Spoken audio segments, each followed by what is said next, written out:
los otros ciudadanos, contra el mercado, contra los consumidores vendiendo productos en mal estado, contra la salud pública en utilizar empresas para el tráfico de drogas, etcétera, etcétera, etcétera, y hasta de otros crímenes y delitos diferentes. Sé que la cuestión de compliance no es muy conocida, muchas veces se traduce al concepto de anticorrupción, ¿es exacto sí o no? Pero bueno, podríamos decir que también la idea son medidas para que no se corrompa el sistema, no se corrompan las empresas y no exista tampoco corrupción entre el mundo de las personas jurídicas privadas y el mundo público y el mundo de la política, donde utilizan figuras del mundo de las personas jurídicas para llevar a cabo corrupciones, ¿no? Las fundaciones, por ejemplo, han sido muy utilizadas para cuestiones de blanqueo de capitales o para financiación ilícita de partidos políticos, etc. Con lo cual, todo esto, digamos, que era el caldo de cultivo de todo este problema. Todo esto explota en un momento determinado en España, y también es importante explicar que después, cuando entren en temas de legislación relacionada con detectives privados, veremos que es diferente en otras partes del mundo, y me consta que nos están mirando también amigos y colegas de otras partes del mundo, de Sudamérica, incluso de Estados Unidos. Pues todo explota, digamos, es mucho más conocido este concepto a partir de que se incluye dentro del Código Penal español, se hace una reforma en el año 2010 y después tuvo una segunda reforma en el año 2015, el artículo 31 bis del Código Penal. Y esto produce un efecto inmediato, porque el precepto que coloca el 31 bis es el concepto de responsabilidad penal de las personas jurídicas. Y esto es un paradigma muy complejo que a muchos profesores universitarios de derecho penal les ha hecho estallar la cabeza, básicamente porque era un paradigma en que las empresas pueden cometer delitos, las personas jurídicas, no solamente las personas físicas, ¿no? Y esto ha creado todo un problema. Pero básicamente el concepto que hay es este. Con lo cual, lo que nos dice el Código Penal exactamente es que si la persona jurídica toma una serie de medidas, y veremos algunas después, que son aquellas que promulga, que indica, entre otras cosas, este artículo 31 bis, en caso de que la compañía, alguien de la compañía lleve a cabo un delito en nombre de la compañía contra un tercero, la compañía podrá tener un atenuante o eximente a la pena como compañía, como persona jurídica.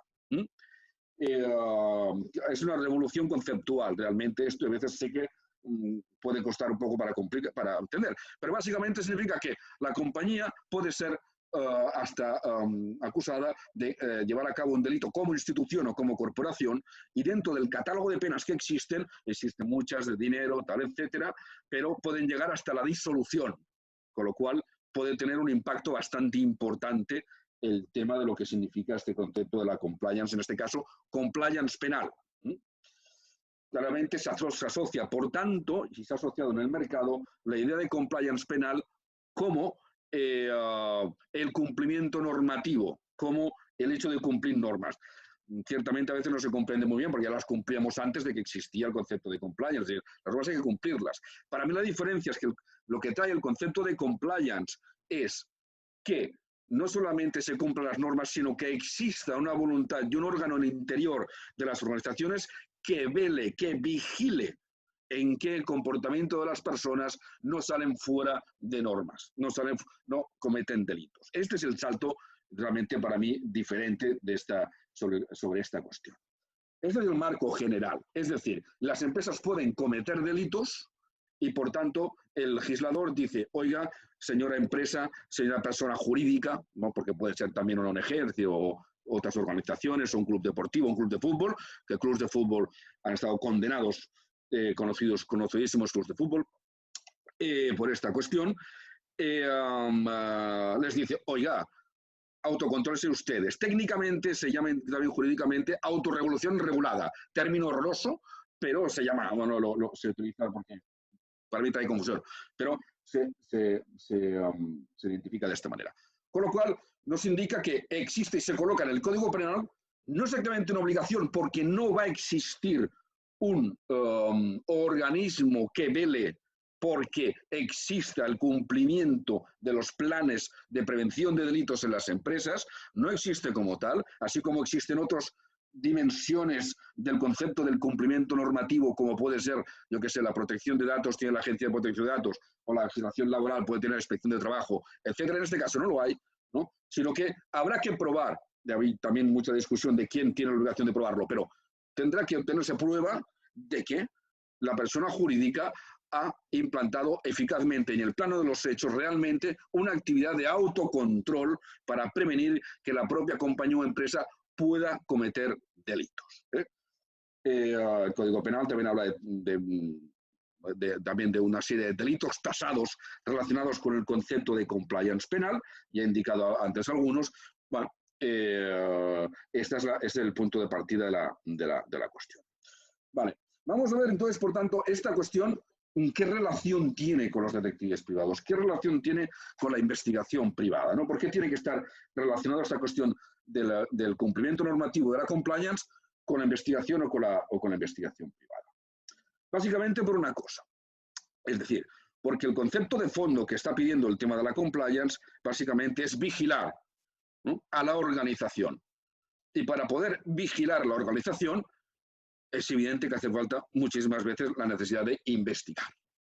No solamente esto, sino que también dentro, adelantándome un poquito a lo que diré después, pero entre los preceptos que pide el artículo 31 bis, que ahora revisaremos, pide la cuestión también de que existen sistemas de información en las organizaciones para que se conozcan estos delitos, para que se informe que hay estos delitos. Es lo que se llama actualmente, básicamente, el concepto de las líneas o canales de denuncia, que la idea es potenciar que los trabajadores, no solamente trabajadores, sino también incluso terceras partes relacionadas con la persona jurídica, con la empresa, puedan poner en conocimiento del órgano de vigilancia de la propia persona jurídica, que puedan poner en su conocimiento que se está teniendo lugar una mala práctica y en su caso incluso un delito.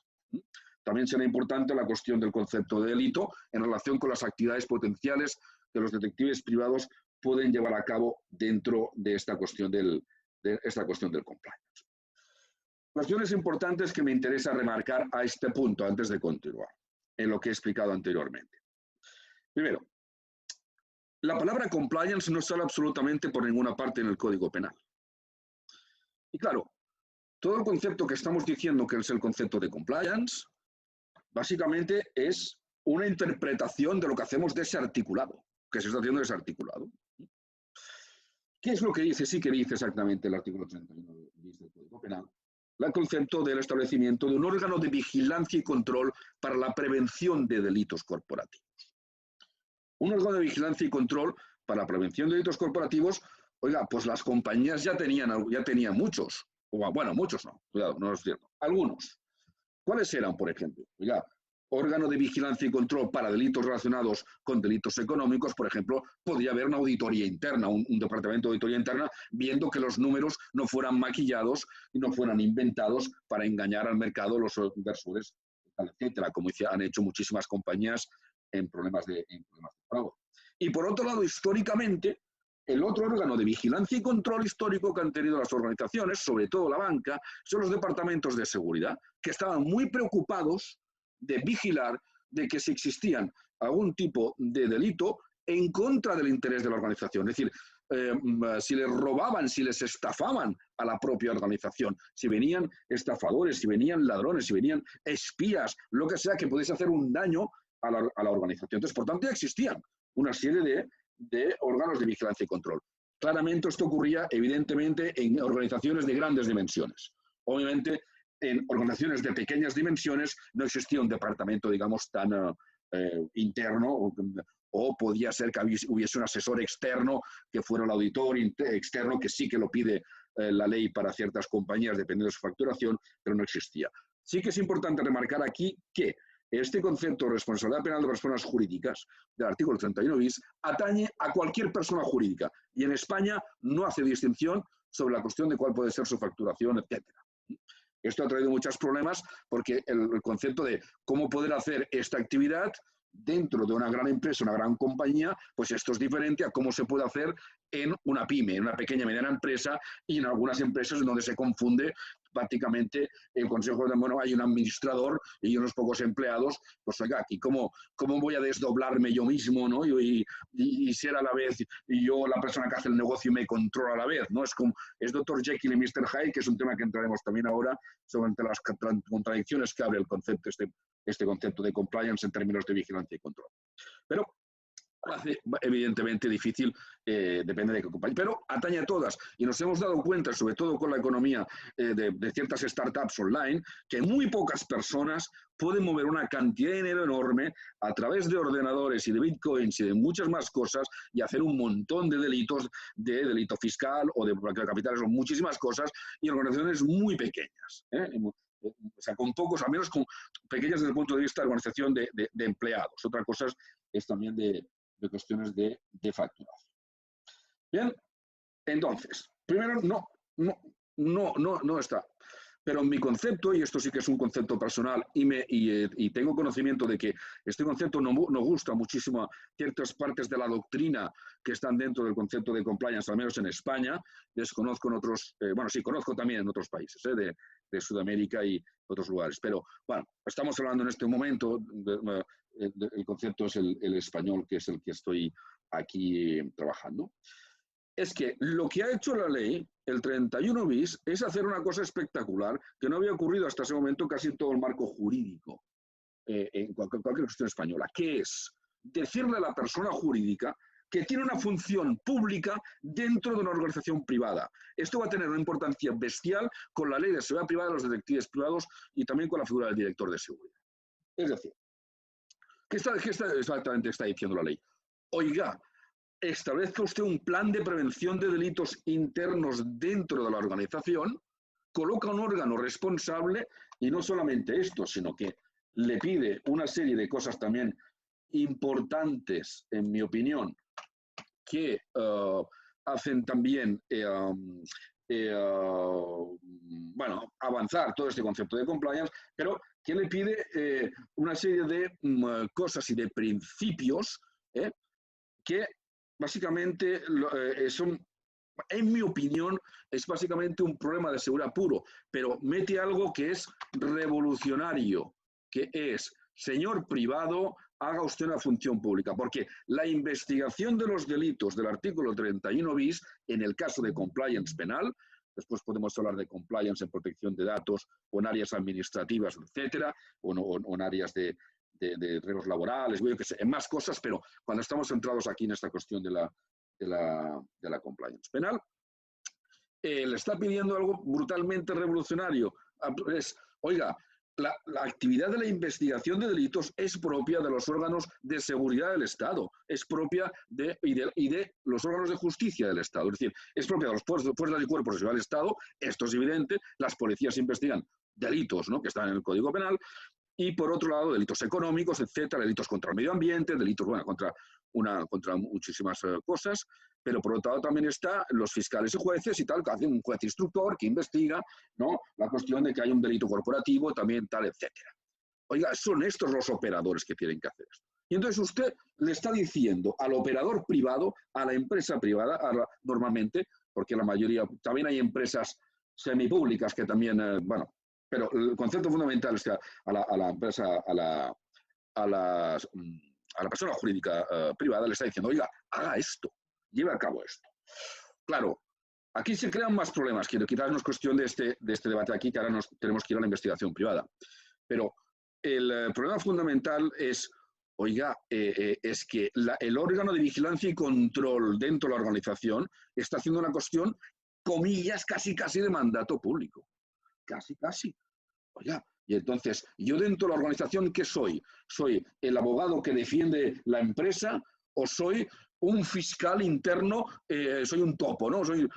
Lo público me he metido a mí como topo privado dentro de la organización para controlarla, para que no lleve a cabo delitos. Recordemos que la primera sentencia que tuve la suerte de conocer su ponente, José Manuel Maza Martín, que fue presidente del Tribunal Supremo y ponente de la famosa sentencia La Bisiesta, la primera sobre cuestión de responsabilidad penal de personas jurídicas, y después fue fiscal general del Estado y desgraciadamente después falleció con el tiempo. Oiga, esa sentencia era sobre una compañía española que lo que llevaba a cabo era tráfico de drogas desde, si no recuerdo mal, desde las Islas Canarias a Colombia a través de maquinaria pesada. Oiga, no está mal desde el punto de vista del problema de seguridad y no estaría mal en caso de que hubiese existido un responsable del órgano de cumplimiento como narices prevenir, detectar, etcétera, hacer actividades para prevenir, detectar y reaccionar contra ese posible delito. Pero la idea es que está colocando un fiscal interno. Ahí coloca contradicciones muy fuertes, muy grandes dentro de las organizaciones y esto produce un primer elemento de tensión que veremos que está relacionado con otros. Pero lo que iba, para mí, básicamente, siguiendo los principios de las teorías clásicas de seguridad, la más conocida, relacionada con el profesor Giovanni Manunta, sobre la cuestión sobre que seguridad es el estado resultante, y seguridad o inseguridad, estado resultante de la existencia de tres valores fundamentales: valor, protector, amenaza. En un problema de compliance tenemos los tres elementos como una casa, enormes. La única diferencia es que normalmente la seguridad clásica lo que hacía era proteger a la empresa de sus amenazas internas o externas, pero en contra del interés de la propia organización, persona jurídica. Y lo que está diciendo el 31 bis, el concepto de compliance moderno, está diciendo es, oiga, controle usted su empresa para que no haga daño a los valores de la sociedad, al bien común, que no haga daño a los consumidores, que no haga daño a los trabajadores, que no haga daño a los mercados, que no, o sea, a todos los temas de garantía de bien común, a la salud de las personas a través del tráfico de drogas, etcétera, sobre la cuestión de tal. Pero es la única diferencia, pero los modelos son absolutamente calcados, con lo cual entran todas las estrategias, todos los procesos, todas las fórmulas de gestión de riesgos en empresas de la seguridad corporativa.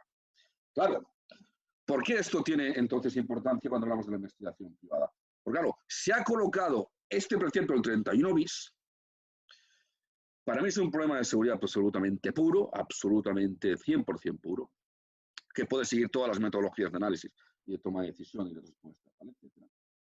Pero claro, ¿cuáles son los operadores que pueden trabajar en este tema? Porque existe una cosa que no existe en otros países, y esto es una cuestión muy particular española, no existe en otros países de Sudamérica, no existe en países anglosajones, al menos en todos los que yo, o al menos no existe una reglamentación tan fina al detalle sobre el concepto de cómo se regula la seguridad privada en un país como la Ley Orgánica 5/2014 de Seguridad Privada, actual Ley de Seguridad Privada española, que regula cuáles son los operadores privados que pueden trabajar en problemas de seguridad.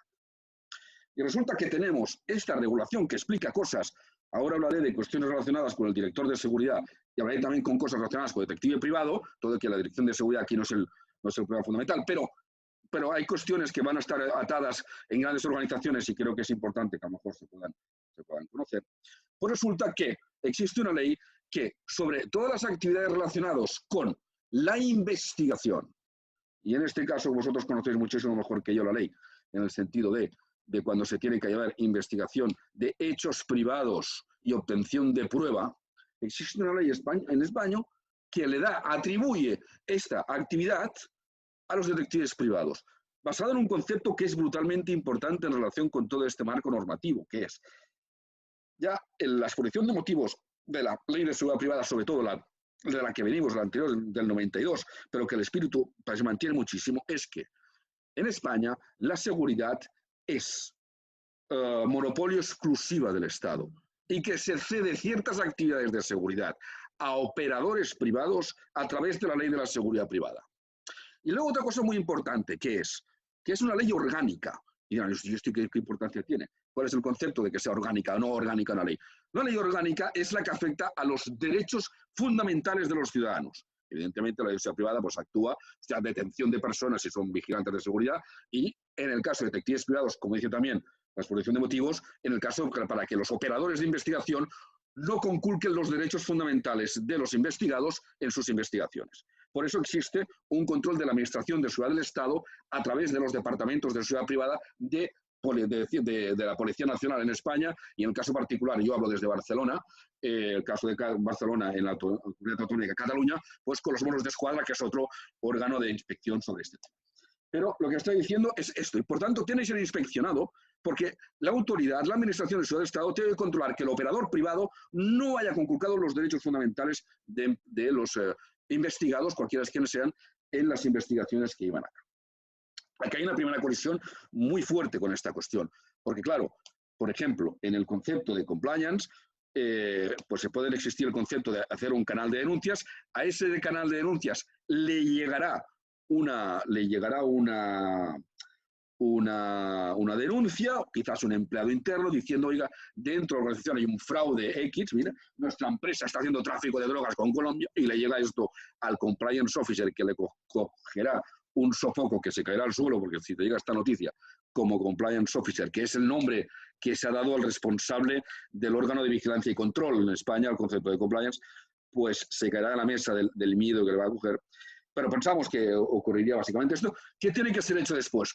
Tiene que ser hecho una indagación para verificar si esas informaciones son ciertas o no. Y justamente el hecho de verificar si esas informaciones son ciertas o no es lo que provocará también probar delante de un juez que se ha hecho la diligencia debida, que se han hecho las actividades de inspección y de control para prevenir, detectar y reaccionar contra delitos corporativos. Y eso puede ayudar al concepto de atenuante, etcétera, o de eximencia que pide básicamente la ley, ¿no? Pero entonces le puede llegar este tema de una investigación de un delito que básicamente sea interno.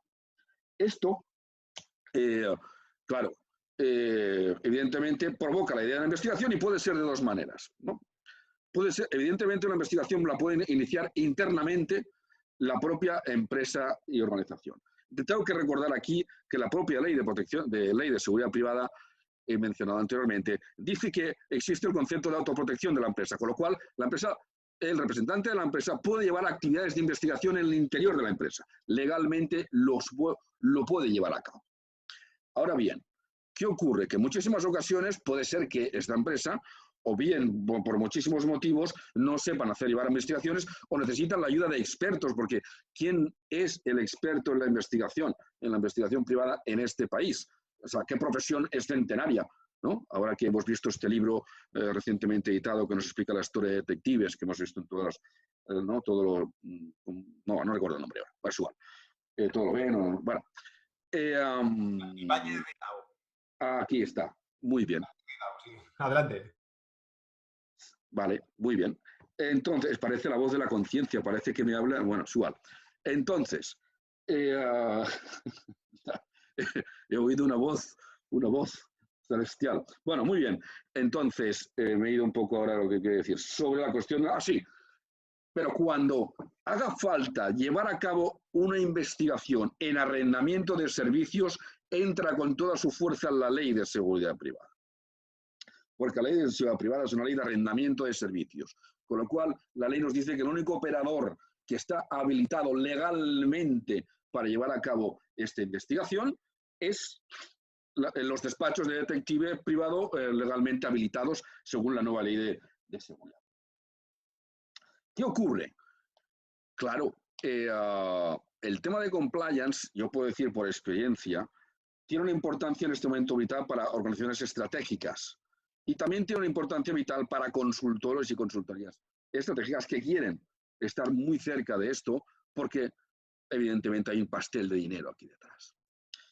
Y claramente nos estamos encontrando que se están llevando a cabo ciertas actividades de investigación en donde hay que tener muchísimo cuidado en cuál es la participación del privado, porque en último extremo, digamos, estaría haciendo la actividad de detective privado, pero es que la actividad de detective privado es la actividad delegada por el poder del Estado, de la Administración de Seguridad del Estado. O sea, le está haciendo la competencia a la Administración de Seguridad del Estado cualquiera que entre en el concepto de investigación en estos temas.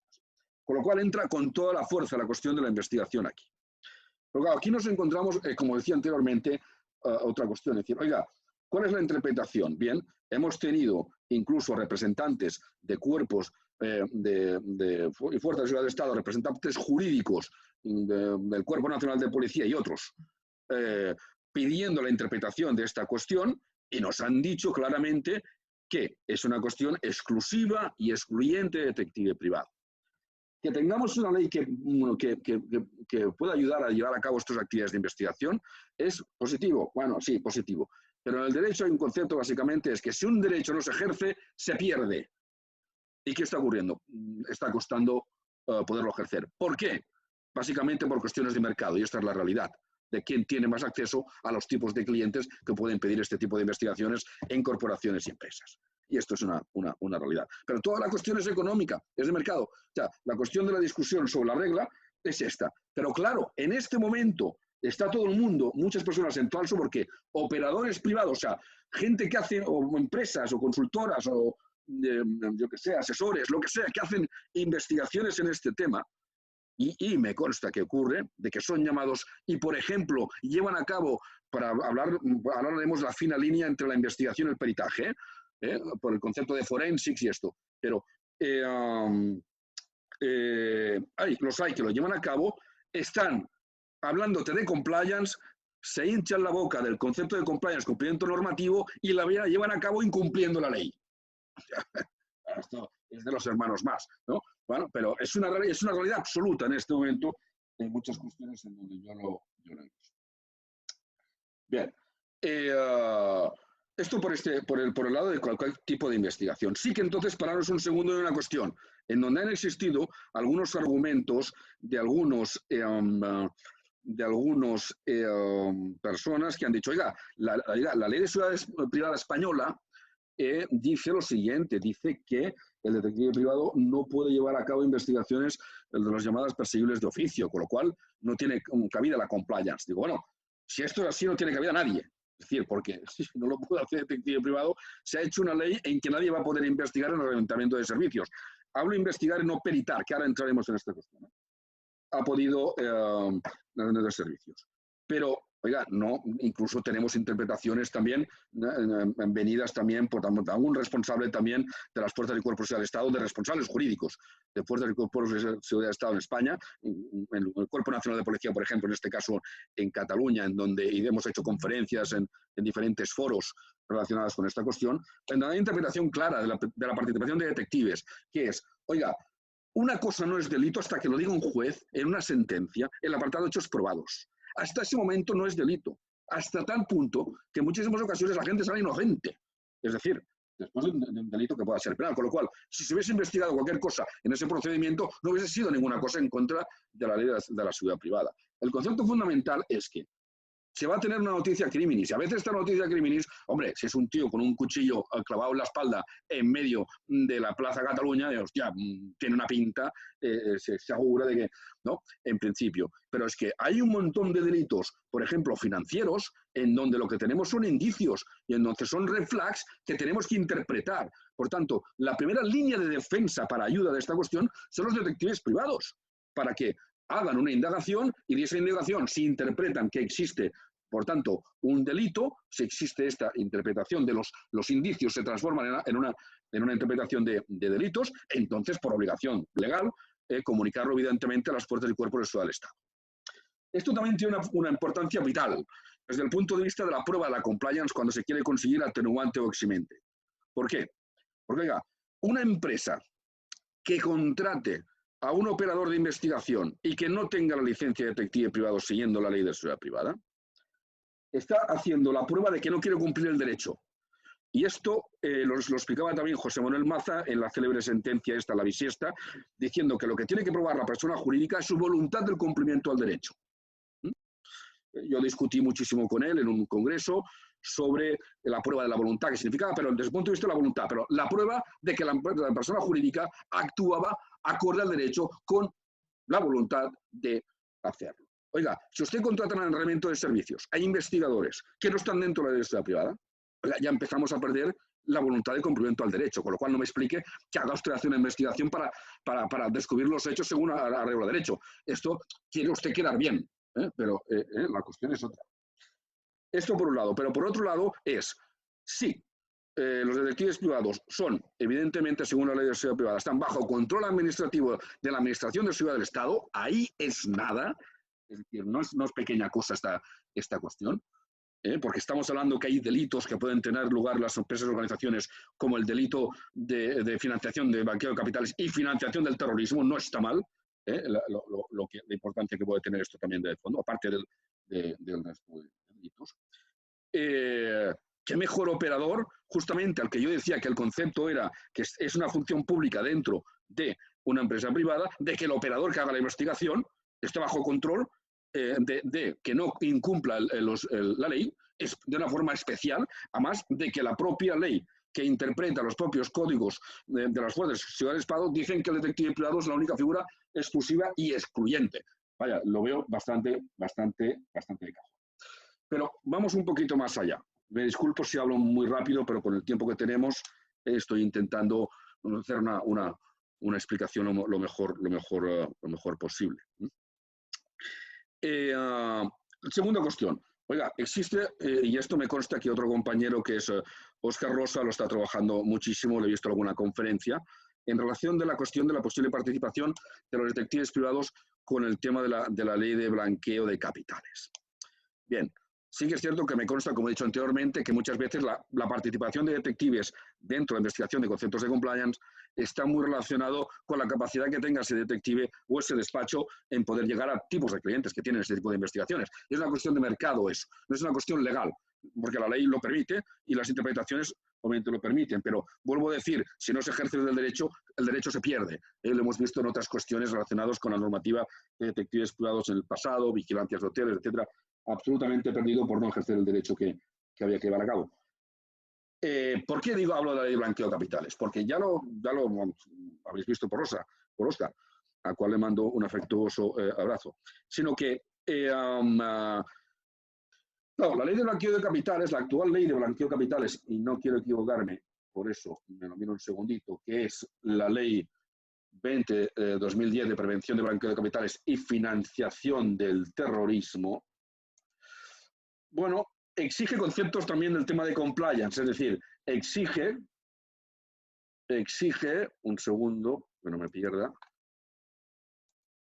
vale, exige la cuestión de que ciertos, lo que se llaman sujetos obligados, ciertas personas jurídicas, tengan que llevar a un especial control, una especial vigilancia de las operaciones que tiene a cabo con sus clientes y terceros en relación a la posibilidad de que se utilice para el blanqueo de capitales. Sobre todo el mundo bancario o el mundo inmobiliario, el mundo de seguro, etcétera, está muy preocupado por esto, y otros, no solamente esto. Pero, ¿a dónde voy con el tema de la ley de blanqueo?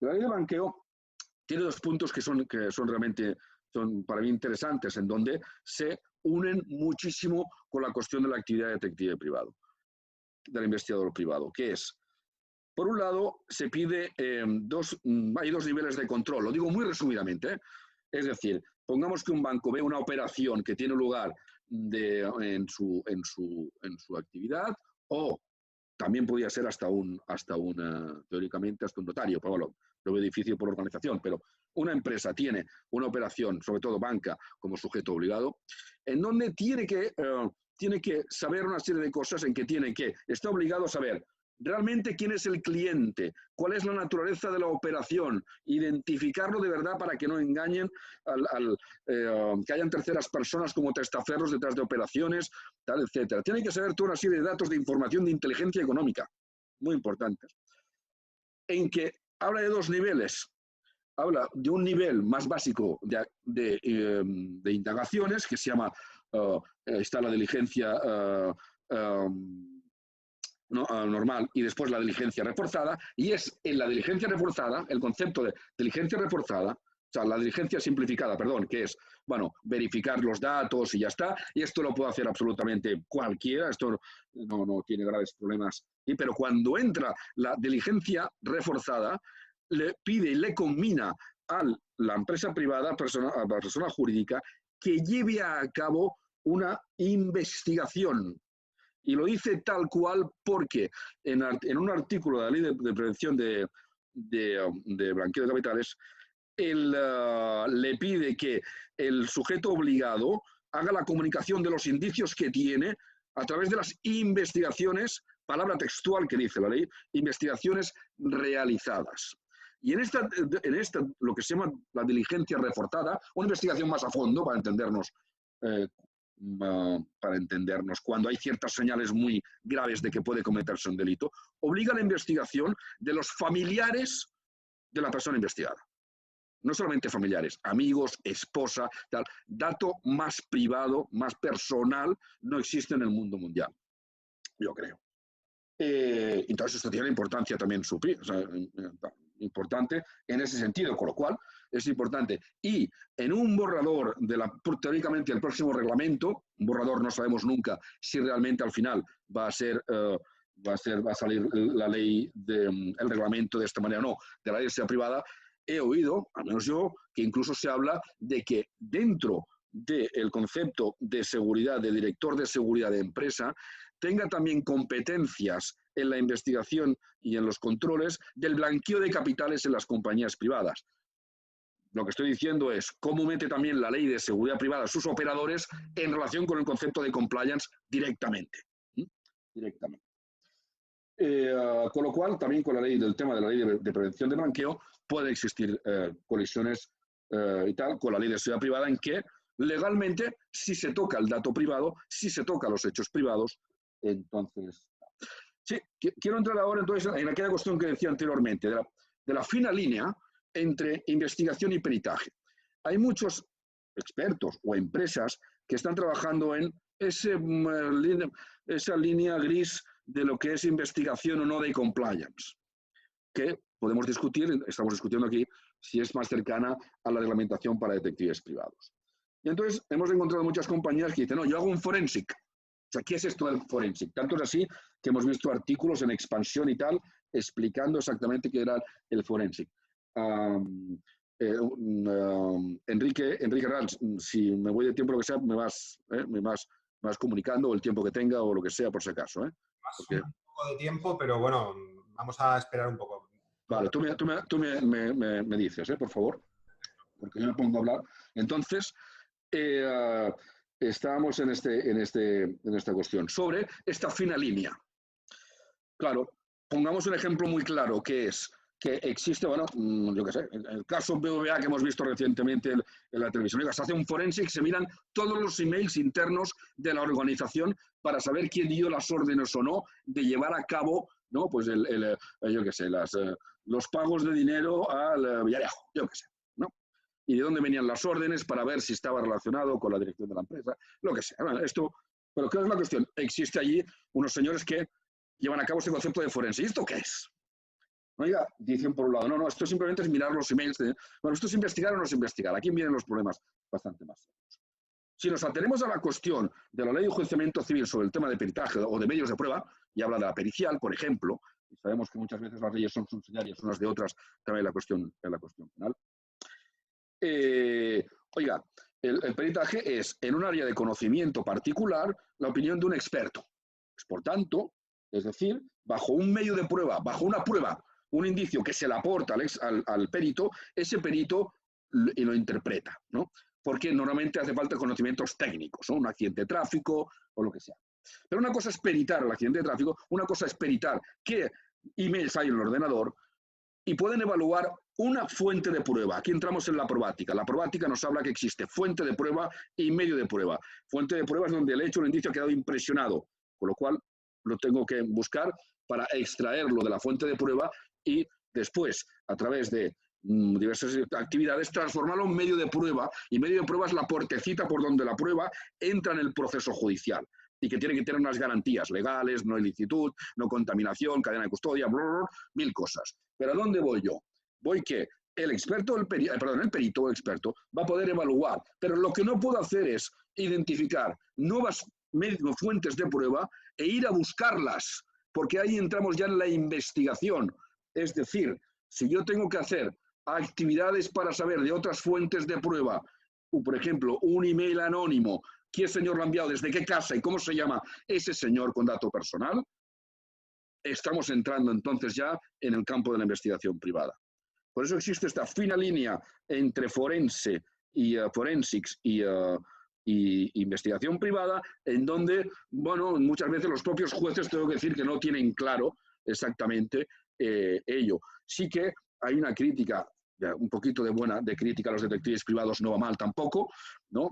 Ser un poquito autocríticos, de que, por ejemplo, una de las críticas que tenemos para poder participar dentro de este tipo de investigaciones es qué conocimientos tenemos desde un punto de vista, por ejemplo, de ingeniería económica, de delito económico, de cómo funciona pues, la ingeniería fiscal, económica, o de cómo se hace el análisis de un balance de una compañía para interpretar que existe allí una una economía inventada, ¿no? O que existe esto, ¿no? Y esto es uno de los tal. Pero esto en las leyes puede ser una crítica y que depende que cada investigador o compañía puede buscar un experto que le ayude en estas cuestiones, pero esto no quita que es lo que está diciendo la regla.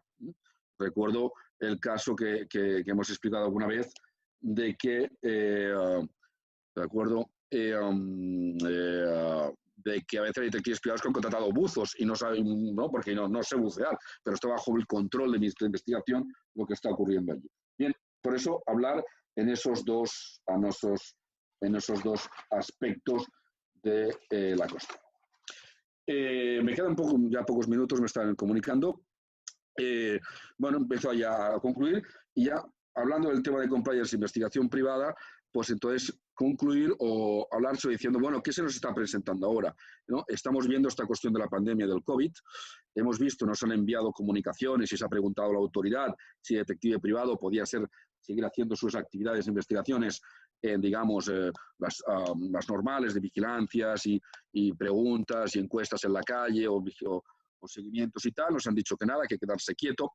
Es evidente que participamos poco en la seguridad, por tanto, desde el punto de vista, porque ¿por qué no podría haber alguna investigación que tuviese un remarcado concepto de problema de seguridad? Pero, evidentemente, él nos dice la autoridad que no tenemos competencia, no entrar en estos momentos. Pero, derivado de la cuestión del COVID y la actual, sí que nos vamos a encontrar que puede haberse colocado muchísima presión a muchísimas empresas, personas jurídicas, en llevar a cabo ilícitos y a las personas dentro de estas empresas a llevar a cabo ilícitos, como la omisión de socorro, como, bueno, ahora podemos afrontar una crisis con donde el tema de meter mano en la caja puede ser una cosa también bastante importante y en donde en momentos de crisis todo lo que es el cumplimiento de la ley o de las reglas, si ya no se cumplen en situaciones de rutina, en situaciones de crisis nos podemos encontrar muchos escenarios donde tenga la necesidad de temas de investigaciones de prueba dentro de las tensiones laborales, va a haber muchos despidos, desafortunadamente, evidentemente, no es que hay que alegrarse de ello, pero laboralmente significa muchas veces cuestiones de prueba, cuestiones de gente si hace el confinamiento o no, puede ser importante en el futuro, no evidentemente ahora, pero poder probar si realmente cogió la baja, no la cogió la baja, la mentira, la verdad, tiene la enfermedad, se lo inventó, no se lo inventó y por qué lo hizo. Porque, por ejemplo, hay gente que lo está haciendo por cuestiones de no afrontar por miedo, por ejemplo, en centros sanitarios, ir a trabajar. Y eso puede tener implicaciones también de persona jurídica bastante importantes si se entiende como un delito contra la salud, tal, etcétera, que podéis estar en los artículos, con lo cual puede haber, que mencionaba antes, con lo cual puede haber investigaciones que pueden ser importantes o interesantes. No las tengo todas a la cabeza, quizás si hablamos o tenemos alguna pregunta, entre todos como red podemos conseguir más ideas, más informaciones. Y bueno, como conclusión de todo ello, de lo que estaba explicando aquí, considero que, bien, la compliance, pues aquellos que quieran entrar dentro de ese mundo de investigaciones, bueno, pues la ley, la ética, la ley se lo permite, es decir, que la ley se lo permite, es una cuestión quizás de mercado, pero también yo creo que es importante que el detective privado participe dentro de este tipo de investigaciones también para proporcionarle un estatus de que puede afrontar investigaciones corporativas y que puede dar resultados importantes en este tipo de investigaciones, sobre todo cuando estamos viendo quién hace estas investigaciones y la prensa que nos dice sobre los líos que están montando en estas cuestiones de problemas de compliance graves en las compañías en el tema de investigaciones, con lo cual la ley está de nuestra parte, en la cuestión, o gran parte, evidentemente, de las leyes, la cuestión está en otro mundo, que es la gestión de nuestros despachos, nuestra capacidad de influencia, nuestra capacidad de marketing, de venta, de poder llevar a cabo o tener clientes que puedan pedir este tipo de actividades, porque los clientes existen, porque existen las consultoras que están, y consultores y empresas que están llevando a cabo estas actividades, ¿no? Bueno, Enrique, he intentado en todo lo posible. Hemos hecho correr mucho, ¿verdad? He corrido un poquito por los 45 minutos. Lo siento, pero bueno, he intentado ser lo más claro posible, he intentado proporcionar los máximos datos que yo puedo sobre esta cuestión para ayudar al colectivo, ¿no? Ha estado fantástico. Además, lo que comentábamos antes de empezar, que el reto estaba en que tenemos muchos oyentes. Concretamente hemos contado como 12 países. Claro, el compliance aquí en España tiene algo especial que lo has explicado perfectamente y es que existe la ley de seguridad privada. En otros países no. Ya te puedo decir ahora que he estado recibiendo mensajes de gente de fuera, especialmente Colombia, bueno, Sudamérica, varios de Sudamérica, diciendo que, claro, que tenían total desconocimiento de que en España esto era así, con lo cual ha sido muy pedagógico y a mí pues, personalmente me ha parecido genial para este toque internacional que le estamos dando. Y luego lo que comentabas hoy, que has tenido que comentarlo rápido, muy interesante, es aquellas personas que teniendo que ir a trabajar en cuestiones relacionadas con salud, pues hayan dejado de acudir a sus puestos de trabajo. Otros temas que comentabas que al final es cuando salgamos de este encierro, lo que tenemos que buscar es fuentes de servicio y de ingresos. Y veo en el compliance cosas que estabas comentando que van a pasar ahora con el COVID-19 que probablemente sean temas que investiguen detectives. Con lo cual, encima has aportado un toque de cosas que se pueden investigar. Por mi parte, me ha encantado la ponencia y lo único, el proponerte que algún espectador nos pueda preguntar, de hecho ya tenemos a 3 con la mano levantada, a todos deciros que luego tenemos otra ponencia, con lo cual tampoco nos podemos volver locos, ¿vale? Ayer alguien me dijo, Enrique, me has censurado. Lo que hago es moderar, ¿vale? No censuro, modero. Y lo que estoy es respetando un poco los turnos de palabra, ¿vale? Pero tened en cuenta que luego llega otra charla y le tenemos que dejar, ¿vale? Entonces, la primera es Belén Muñoz, que si te parece la voy a subir aquí arriba. Si ella quiere, nos podrá enseñar quién es y la vemos y tal. A ver si podemos hacerlo. Y si no, pues le doy... A ver dónde está. Hola, Belén. Hola. Tienes que darle al micro si quieres hablar.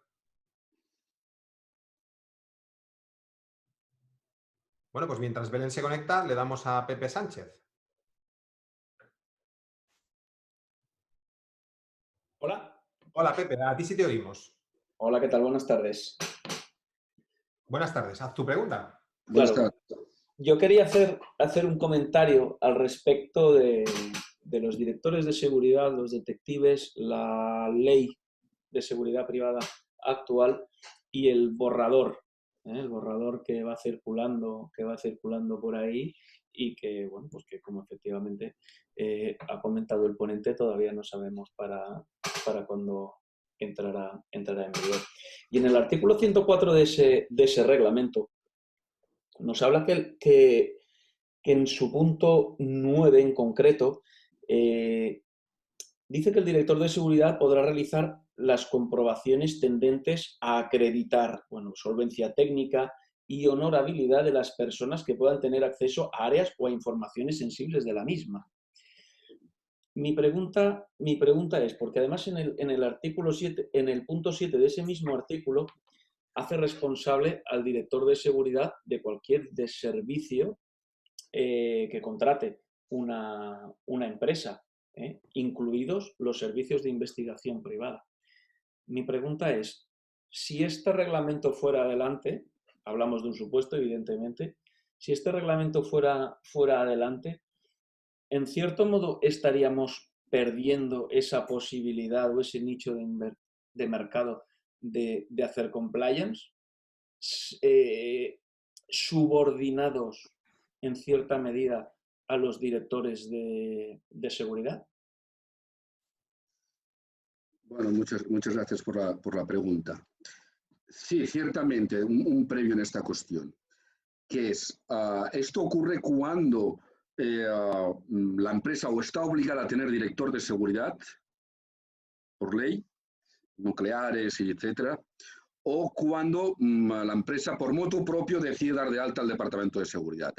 Allí donde no exista esto, no hay director de seguridad de ley de seguridad privada. Por eso es importante porque en términos estadísticos la mayoría de las empresas en España son pymes, el 95%. Por tanto, ¿a quién puede afectar esta cuestión que estamos hablando ahora? Pero, claro, lo que me preguntas es, ¿puede hacernos la competencia el director de seguridad a los detectives? Esta es la pregunta básicamente un poco del millón. Pero es que ocurre una cosa, que es que el director de seguridad, por la ley, tiene una obligación, por ejemplo, de que si tiene lugar un delito dentro de la organización, lo tiene que poner en conocimiento a la autoridad, ¿no? Esto lo dice la ley de seguridad privada. Pero claro, resulta que después la ley de blanqueo de capitales dice que también hay que comunicar a la autoridad los delitos de blanqueo. Con lo cual, si imaginamos que lo hacemos, que lo hicieran departamentos diferentes, el director de seguridad podría tener un problema de que se ha comunicado un delito y él no lo sabía. Esto le podría colocar un problema. Bueno, claro, es decir, el director de seguridad cogerá fuerza en el tema de cuestiones de investigaciones internas. También es cierto, es decir, no puedo decir que no. Pero claro, hay que recordar que nosotros como detectives privados somos una ley del arrendamiento de servicios. Solamente podemos trabajar contratados por terceros. Yo puedo hablar por mi caso particular y puedo decir que en mi caso particular me han contratado directores de seguridad para llevar a cabo actividades de compliance, justamente para el apoyo de la cuestión que explicábamos antes de las relaciones por la ley de seguridad privada. De todas formas, las cuestiones de investigación también están relacionadas con la competencia que tenga. Es decir, he vivido varias investigaciones internas en compañías que han hecho personas porque claro, ahora están haciendo investigaciones internas personas que nunca han hecho una investigación en la vida y están montando unos líos muy gordos, porque no tienen el conocimiento, no saben cómo se lleva a cabo. Enrique, sí. Lo que sí os pido es ya sé que es complicado ser breve, ¿vale? Pero vale. Es seguro que voy a hacer enemigos sin querer, porque habrá... De acuerdo, entendido. Bueno, básicamente resumiendo, puede ser que puede existir una parte de ella, pero yo veo una parte de alianza también muy fuerte con los directores de seguridad, justamente con el concepto de que decía anteriormente de la cuestión de estar bajo la inspección de la Administración de Seguridad del Estado. Perfecto. Si os parece, subo una persona más y no puedo hacer mucho más, ¿vale? En este caso, el segundo era Manuel Rosa, porque me ha desaparecido Belén. Hola, Manuel. Manuel Rosa. ¿No nos entra Manuel? Dale al micrófono, Manuel. ¿Qué? ¿Le das o no?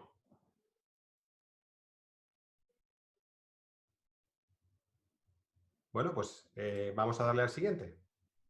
Y va a ser el último. En este caso era...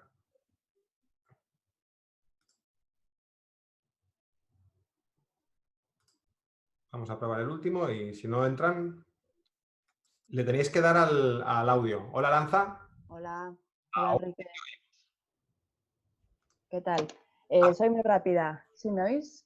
Sí, sí. Vale, soy muy rápida. Solo le quería preguntar a Enrique, si lo sabe, claro, ¿cuál es el grado de implantación de los planes de compliance en la empresa española, sobre todo en aquellas empresas que de momento no están obligadas? Y en relación a los canales de denuncia, le quería preguntar si la tendencia es a establecer un canal de denuncia interno o externo. Esto es. Gracias. Gracias. Por el tema de implantación de la compliance en las empresas, en las estadísticas que yo he visto, al menos de las asociaciones de compliance españolas, tal, etcétera, es que, claro, atención, porque el dato puede parecer al principio raro, que es solamente está implantado en 1 de cada 10. Y hostia, qué poco, ¿no? Pero claro, es que el 95% de las empresas de España es PYME. Con lo cual, ¿dónde está implantado? Está implantado en las grandes empresas. Las grandes empresas está implantado aproximadamente en los datos sobre 6, 7 de cada 10. Porque sí que la gran empresa se juega cosas bastante potentes. Pero existe una cantidad de pymes que no son grandes empresas y están en medio, que no la tienen implantada y que pueden tener problemas muy serios. Sobre el tema de la implantación de canal de denuncia, si es externo, evidentemente como prueba de compliance para mí lo es más, porque si hay un tercero que participa en el control, va a ser más difícil meterlo en la corrupción para que se callen las cosas, ¿no? Y dos, si es un detective privado, tiene especial obligación de la ley de seguridad privada de que si ve un delito en la comunicación que él ve, o de la información que él tiene en la investigación, lo comunique, con lo cual más garantía de que se hace la función pública en este concepto que nos explica el artículo 31 bis. Gracias. ¿Aclarado? Gracias. Perfecto, pues muchas gracias. Bueno, Enrique, lo que te comentaba, tiempo no hay, manos levantadas a punta pala, he bajado 20, se suben más, es lo que hay. Si hay muchas manos levantadas es que lo has hecho fantástico, así que te agradezco mucho todo y ya sabes dónde estamos. Bueno, muchas gracias y volver a repetir a los detectives que nos están viendo, muchísimas gracias por habernos visto y que hay una regla no escrita que para ser detective en España hay que llamarse Enrique, ¿no? Pues todos nos llamamos Enrique en esta conferencia. Y oye, muchísimas gracias, un gran placer y hasta la próxima. Perfecto.